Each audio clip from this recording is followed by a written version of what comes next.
Happy Friday, everyone. Welcome to another Live with Kevin. And I know you might not be watching it live and it might not be Friday. So happy day. So glad that you're here. My name is Kevin Eikenberry, which you can see on the bottom of the screen. And I'm excited to have you join me today. And if you're watching live rather than later, what I hope that you will do is stop worrying about the fact that my video is choppy, which my guest said they'll stop worrying about it, Kevin, and she's probably right. So I apologize for that. But what I'd really like you to do is to go into the chat or comment section of whatever social platform you're on and say hello. Tell us where you're located. That would be a great thing. My guest and I would love that. But beyond that, it gets you used to using your fingers for the next little while, because my hope is that you envision you joining my guest and I around a table and we're having a conversation. And if you were joining us around a table and you had a question, a comment, or an idea, what would you do? Well, you'd ask it, or you'd share it, or you'd offer it. So I hope you'll do that here as well by just typing that question, comment, or idea in the comments. And if you do that, that'd be fabulous. I'll certainly use those as guidance for what I'm doing in my conversation. And maybe I'll even post your questions on the chat, on the show itself. So that's why I hope you will do that. I hope you'll get great value. Actually, I know you're going to get great value out of this conversation because I know what's to come. So with that, let me move us forward to what will eventually become the start of the podcast itself. So Marissa, this is for you in 3, 2, 1. Surrender. Doesn't sound like a word for leaders. I mean, why surrender? And what are we surrendering? It's counterintuitive, at least, and maybe it's even sacrilegious. Yet, I think your perspective will be different in 30 or so minutes. And when you do, you'll be glad you were here. Welcome to an important conversation, and welcome to another episode of the Remarkable Leadership Podcast, where we are helping leaders like you grow personally and professionally to lead more effectively and make a bigger positive difference for your team, your organization, and the world. If you are listening to this podcast in the future, you could join us for live streaming opportunities. Yes, these are live streamed before they get to the podcast. And in many cases, like today, a couple of months earlier, you can find out when they're happening and how you can get connected by being involved in one of the groups that we have on 2 of the platforms where these live stream, those being Facebook and LinkedIn. You can just go to remarkablepodcast.com/Facebook or remarkablepodcast.com/LinkedIn to learn more, get the inside scoop, and know when you could join us live. We'd love to have you do those things. Now, if you like what you're hearing today and you want help in developing the leaders in your organization, we should talk. Reach out to us by going to info@kevineikenberry.com, and we'll schedule a time to learn about your needs and share how we might be able to help. And with that, let me bring in my guest. Her name is Jessica Kriegel. She is our guest today. I'm so glad that she's here. And somehow her description, her bio didn't make it where it's supposed to be. So I'm going to do it this way. Jessica is a workplace culture expert, a keynote speaker, and a researcher. As a chief strategy officer at Culture Partners, she leads research that challenges outdated ideas about control, power, and performance, offering new, bold frameworks that drive real business results. She's the host of the CEO Daily Brief and Culture Leaders podcasts, is a frequent guest on CNN, Fox Business, and others. She has an MBA and a doctorate in leadership with a specialization in human resources development. Her first book, Unfairly Labeled, breaks down generational myths in the workplace. I'm all in for that. Her new book, which is the focus of our conversation today, is Surrender to Lead. It comes out in January of 2026. And she lives in Sacramento. She drives a motorcycle, and her daughter rides in a sidecar. I think that's how that all goes. Jessica, welcome. Glad you're here.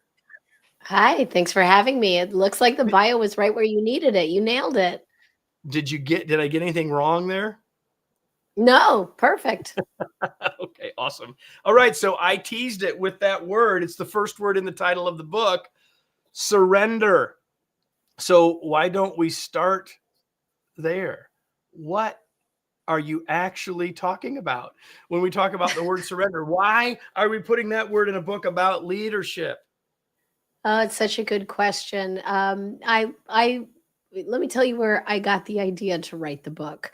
I like to listen to a lot of different podcasts, and sometimes when I'm listening to podcasts, I'll fall asleep, and then I'll wake up after my nap, and the podcast is still going in my ear. And one day, I woke up from my nap, and I don't even know what I was listening to anymore. But the first thing I heard upon awakening was, and that's the difference between management and surrender. And it felt like I had this sudden revelation of all the things I had been studying and trying to figure out in my work life and my research and my personal life. It all came together. So, what we mean by surrender and why we would talk about it in a leadership context is that I think a lot of leaders suffer from a delusion that they have much more control over the world around them than they actually do. Especially, it can be confusing in a hierarchical structure in corporations. There's a pyramid and there's a PowerPoint somewhere with your name at the top and other people's names that are underneath you in that little pyramid. And so it seems like you're in control of them. And your job is to tell them what to do, manage the activity, keep track of what progress is made through dashboards and KPIs, have meetings, pep talk them, have riffs when you need to have riffs and manage all of it. And I think that leaders overreach in their effort to drive results into areas of control that they don't actually have. So, what I'm suggesting in Surrender to Lead is that we start with accepting reality on reality's terms, and we surrender to what's actually going on.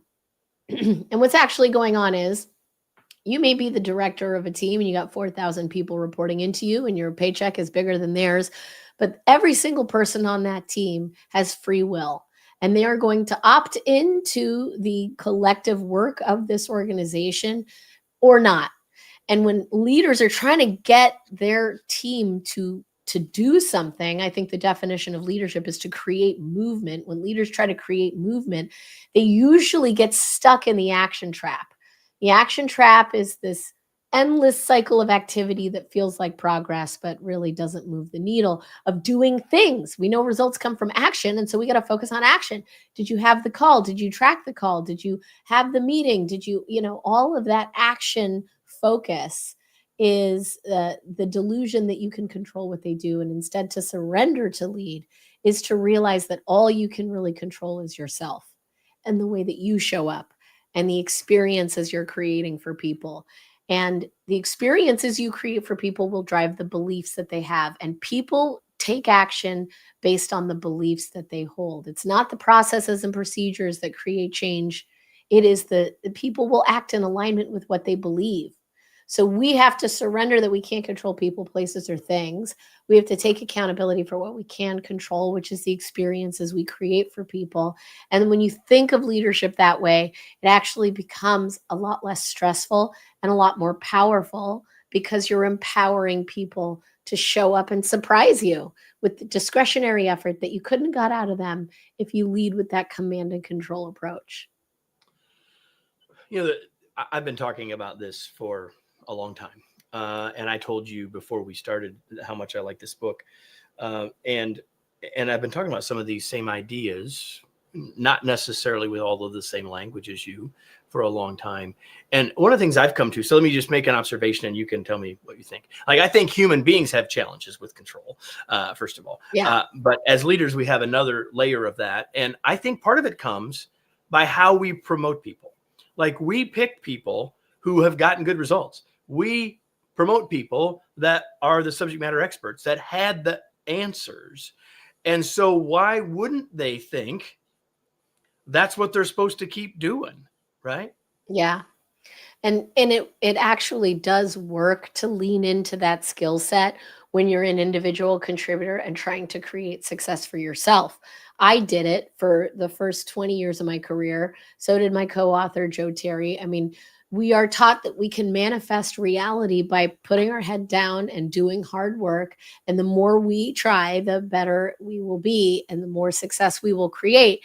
And so that works to a point, but control has a ceiling, right? That ceiling, we are past that ceiling when you've got hundreds or thousands of people reporting into you, and the pace of change is so fast that technology is changing, the competitive landscape is changing, political dynamics are changing, everything is changing so fast, and you can't control all of that.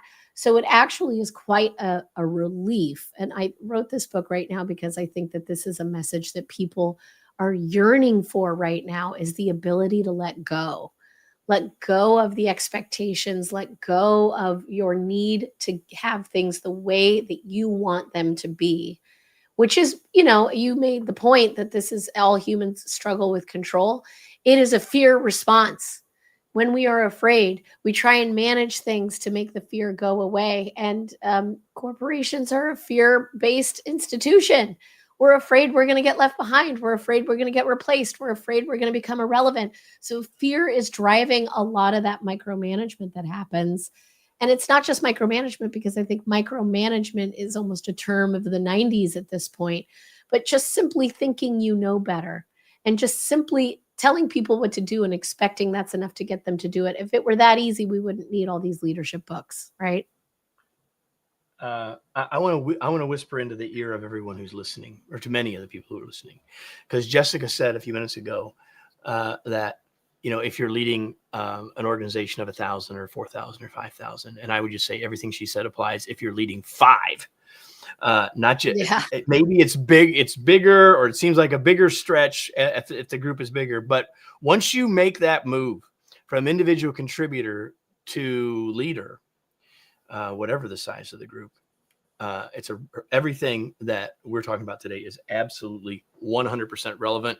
And quite honestly, the earlier you figure out how to manage what we're talking about, or let go of the things we're talking about today, the more successful you will be, however many are in your quote span of, I can't even use the word span of control in this conversation, in your organization, right? So you and Joe in the book talk about what's called the surrender, what you guys call the surrender shift. And this puts some process and some behavior behind the sort of the mindset that you've led out with here. So let's talk about those 5 things. I've got them. I can show them on the screen as you talk about them. Let's just talk about them at a high level so people have a sense about what you mean. Then I'm going to ask questions about a couple of them. Yeah. So, leaders do have jobs, right? And your job is to create clarity, alignment, and accountability. And the book walks through how to do those things very practically with specific tools to allow you to do that. But before you can start doing that, you have to come from a surrendered mindset.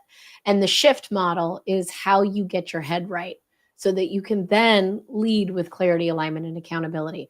So the shift model is, it's a simple acronym to get you to shift from being in the control mindset to the surrendered mindset.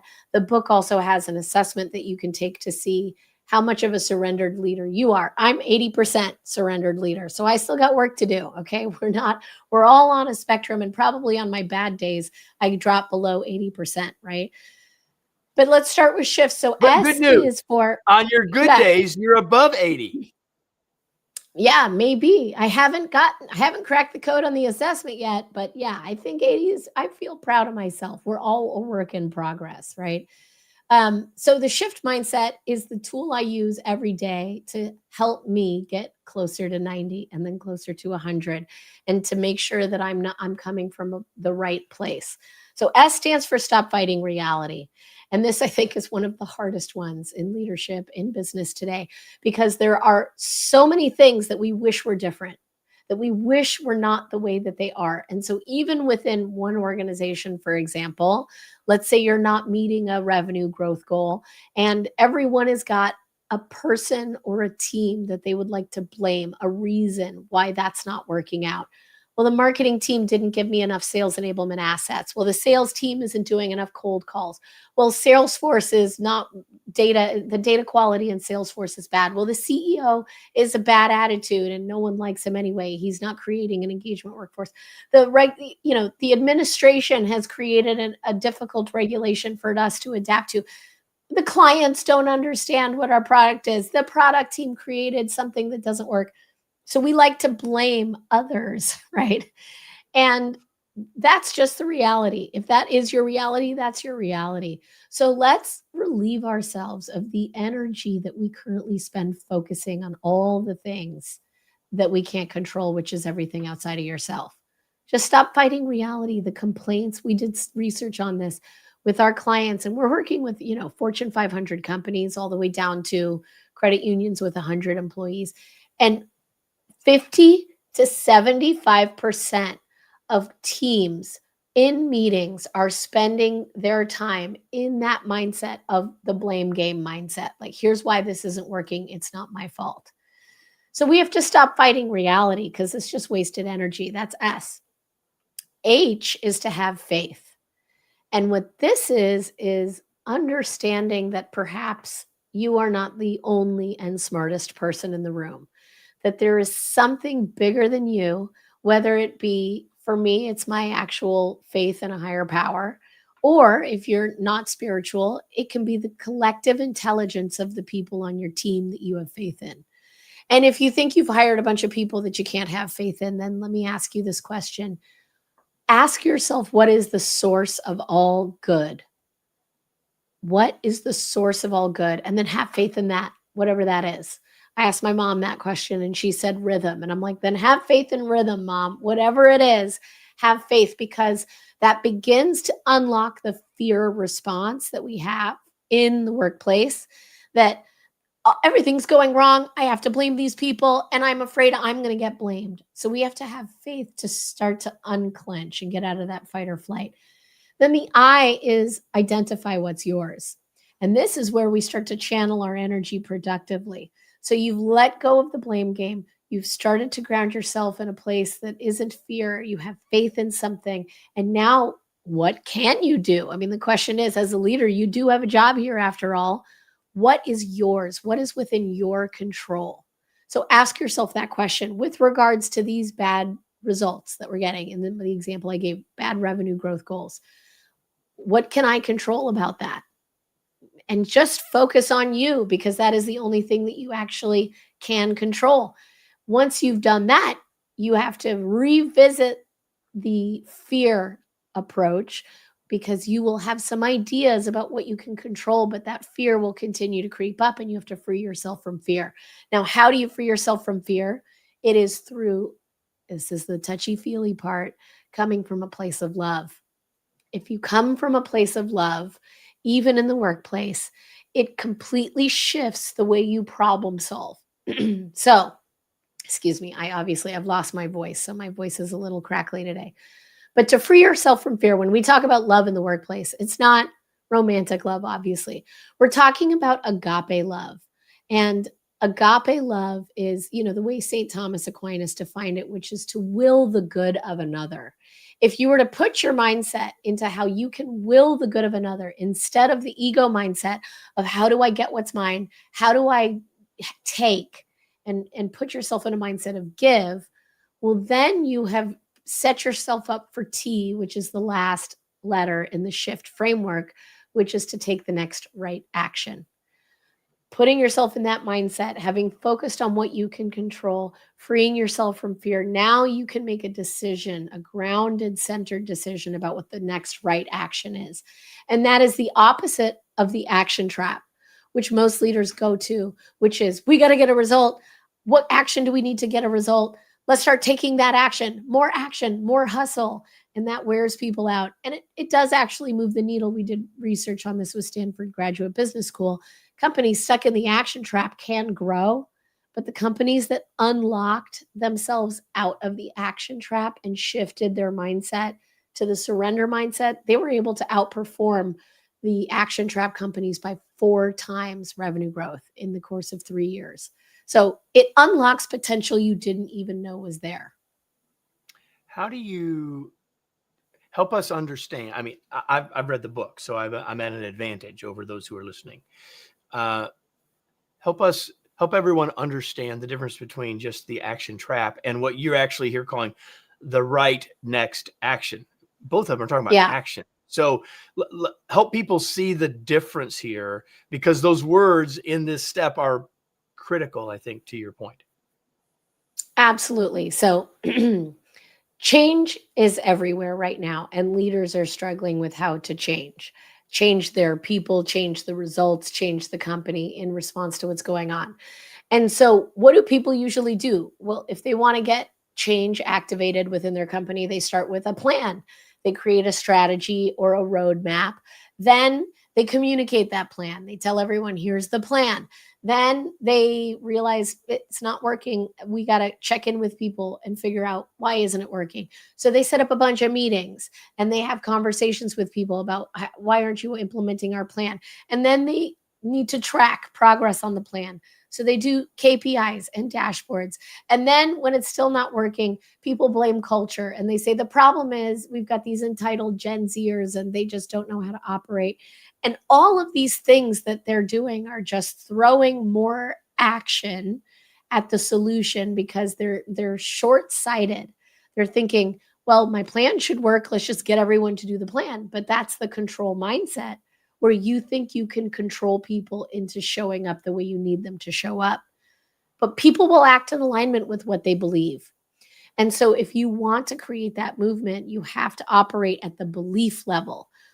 Ask yourself this simple question: what are the currently held beliefs that are getting in the way of us achieving our results at this company? The shared beliefs that are preventing us from being successful. And ask your team that question, and you're going to learn something about why the actions haven't been working. And when you ask that question, there's the next follow-up question is, what do we need those beliefs to be?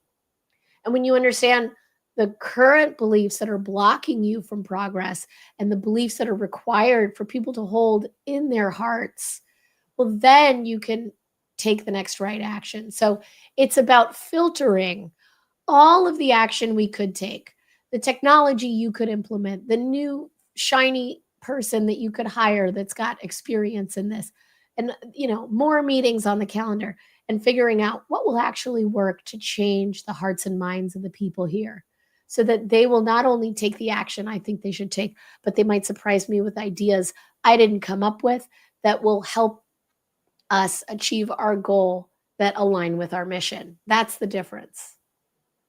Yeah, I love that. I think there's really good stuff there, Jessica. I want to make an observation, because you mentioned that 4-letter word that starts with L, called love, which is all through this book, by the way. We're talking with Jessica Kriegel, the co-author of Surrender to Lead. And as it turns out, if you're listening to this podcast, last week's episode, we talked about love as a change strategy. And if you're watching this, it was just yesterday live. And in that conversation, Jessica, one of the things that we talked with Mohammed about was the idea to embrace discomfort. And I think there's so much of what you've said here that requires us to do that. So I'm just curious what your reflections are on that comment from him of embracing discomfort. How does that connect with what you've been saying, what we've been talking about? I love that question. And surrender is very uncomfortable.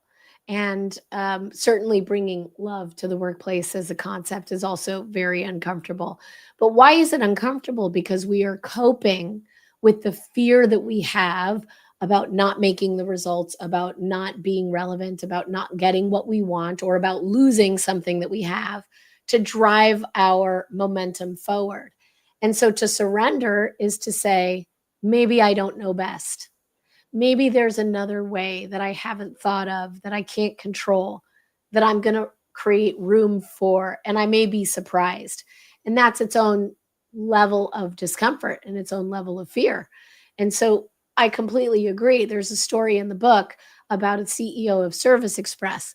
His name is Ron Alvestaffer, and he took that company from $3 million to $300 million by embracing the power of love. He was a guy that was completely caught up in telling people what to do, driving action, discipline, execution, results. We're performance driven, which you hear a lot of CEOs talk about today.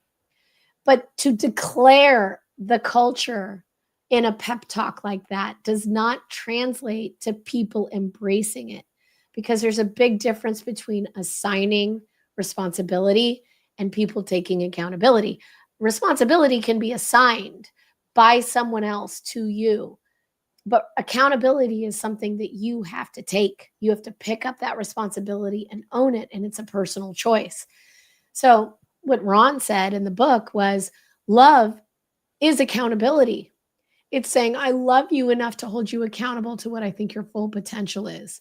And his team had t-shirts made that said, Ron loves me with the intensity of 1,000 suns. It doesn't mean that it's touchy-feely and kumbaya circles. It means that he's willing to have hard conversations to get you where you need to be. Yeah, I love that. So you're making another point that you talk about in the book, and you say that a lot of times, and I certainly heard this as well, that people will say, well, love is a soft, touchy feely thing, and your point, and I think you've just described it, is that love is actually a harder approach. Yeah. We think about it as something that is soft, and that's in fact why people say they don't buy that idea in the workplace, and yet it's actually harder to do. And the good news is that oftentimes the things that are harder get us the best results. Can I give you an example? Please. So years ago, I was the CHRO, the head of HR for a technology company. And in my first week, we went to a board meeting, and I was told that we had to lay off 20% of the workforce, and I was in charge. So how do layoffs typically happen in corporate America? A small group of executives are aware that it's going to happen months before it's announced, and they control the narrative. They control the process. They decide, who are we going to lay off? When are we going to lay them off? How are we going to lay them off? How does that affect the budget? What are we going to do with the fallout? And then as they spend months preparing, it's kept very hush hush. And then when they finally drop the axe, everyone's laid off and they deal with the fallout. So when I was told, I had just had a personal moment of transformation in my own life where I was embracing surrender. And so I got this job, and I felt like I couldn't do it that way, because to do it that way is to control, to overly control. And it is a fear-based approach ultimately. So I went back, and I got back from the board meeting, and I told everyone on the team, I've just been informed that we need to lay off 20% of the company. And I don't know when, and I don't know how, and I don't know when or who, but I will keep you updated. That was love in the workplace. It was honoring the people with the truth. And it was extremely scary, because why do we not do that every time? Because we're afraid we're going to lose people we don't want to lose. We're afraid that it'll create chaos. It'll be a distraction, that productivity. Of course, you got the chaos later anyway. So right. Exactly. Hello? You're just delaying the inevitable. So I decided to lean into surrender. I surrendered, and I told the truth. And guess what happened? There were some people who were like, I'm out of here. And they started applying for jobs, and they got those jobs, and they left. There were other people who had never had such a powerful experience with a leader, where they saw how much we were willing to trust them and be transparent with them, that it led them to hold the belief that they were safer here than out there. And they stayed. And you know what? The company ended up right sizing itself. Enough people left of their own accord on their own terms that we didn't actually have to do layoffs. And the team that was left was so strong that we actually built the skill of adaptability, because we knew we could lean into people and say, we need to pivot. This is happening. They were with us because they knew we were with them. I mean, and that's love at work. Chosen. And they had chosen. Yeah, they opted in. And the other fear piece that's underneath that is that those executives that executives in this moment are afraid of losing person X, Y, and Z. And in the case of your situation, they may have lost person X or person Z. But that doesn't mean that the organization still isn't stronger because of what we got from an experience and belief perspective. Yeah. And, people X, Y, and Z. We did lose some X, Y, and Z people that I probably wouldn't have gotten rid of. But ultimately, when you zoom out and in the shift model, have faith. I had faith that it would work out the way that it needed to work out because I get to have a higher power, which is a really good gift for me in leadership. And I think the way we show up every day is a spiritual practice, even if you don't believe in God, right? This isn't a God conversation, but it's the practice of developing yourself and the way that you want to create meaning in the world and your integrity. And that is the practice of leadership, the daily practice. Before I shift, Jessica, and ask you a final couple of questions, is there anything that you wish I would have asked or you wish we would have talked about that we did? I mean, there's plenty more in the book that we didn't talk about. I acknowledge that wholeheartedly. But is there anything specifically as this conversation has unfolded that you'd still like to say? I'd like to make a quick point about accountability because it takes up 12 chapters in the book or something. I don't know exactly, but it's a big chunk. And I want to give your audience a really simple tool that they can use to help drive accountability. And by accountability, I mean spreading this mindset of surrender so that people can drive results. Now, a lot of the times as a leader, people will come into your office or call you on Zoom or whatever, and they have a problem and they want to tell you all of the reasons this problem exists and why you need to solve their problem. And to surrender is to not insert yourself into that problem, but is rather to empower the person who's come into your room to find their own solution. Surrender the problem and surrender the solution. So here's 4 questions that you can ask that will allow you to do that. And the first question is, what is going on? It's a great question. Let them talk. Then the second question is, what about that can you control? And what you've done there is you've gotten them to think about how they can surrender everything that they wish was different and to just focus on the one thing they can control, which is how they react and they show up. Once they are focused on themselves and what they can control, then you can say, well, what else could you try? And get them to brainstorm because they probably spent a lot of energy thinking about others. Now they're thinking about themselves. Get them to brainstorm about how they can show up differently. And the last question is, what are you going to do by when? And they set themselves up with their own next right action. So you don't have to say the word surrender or love or even have them read this book. You can ask those 4 questions and it will allow you to be from a loving space and create more results than you imagined. And you're modeling what you're trying to do for yourself. A couple of things, Jessica, before we finish. I actually have one answer to this question from the way I introduced you, which was the motorcycle. But I'm curious what else you do for fun. I dance and I read, and my favorite thing in the world to do is take my dogs for a walk. And we have more than one. We have 2, and they're big, so they need a lot of exercise. I walk them 3 times a day. There you go. Speaking of reading, you did know I was going to ask you this. What are you reading now? I'm reading Mere Christianity by C.S. Lewis. All right. Awesome. We will have that in the show notes, Mere Christianity by C.S. Lewis, as well as Jessica and Joe Terry's book, Surrender to Lead. Both of those will be in the show notes. But beyond that, Jessica, where can we learn more? Where do you want to point people in relationship to connecting with you and or the stuff we've talked about in this conversation? Where do you want to point people? Well, if you're on LinkedIn, then please connect with me. I have a weekly newsletter there called This Week in Culture that comes out every Wednesday. And otherwise, check out the book. It's at surrendertolead.com. If you're listening live, it's available for pre-order now. But if you're listening to it on the pod, it's already out.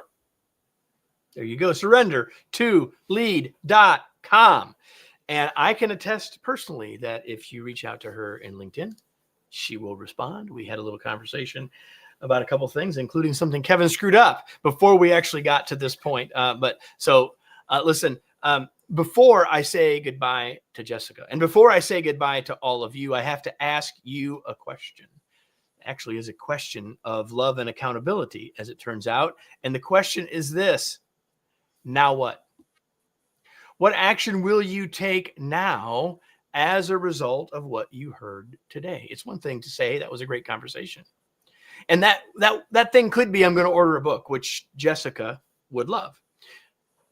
It's not really what I asked. You should do that, but that's not really what I'm asking. What I'm really asking is, what idea did you get here that now you need to go act on? Because if you leave it with that was interesting or that was good, that's not nearly as useful as I'm going to go try that. I'm going to ask those 4 questions, or I'm going to think about this in a new way, or I have this situation where I want to use the surrender shift. I don't know what your thing is, but what I do know is that until you act, nothing's going to change.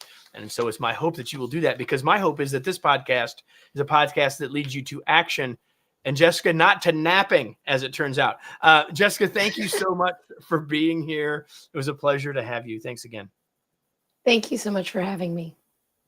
And with that, everybody, I promised you at the beginning that you might leave this conversation with a new perspective. I hope you did.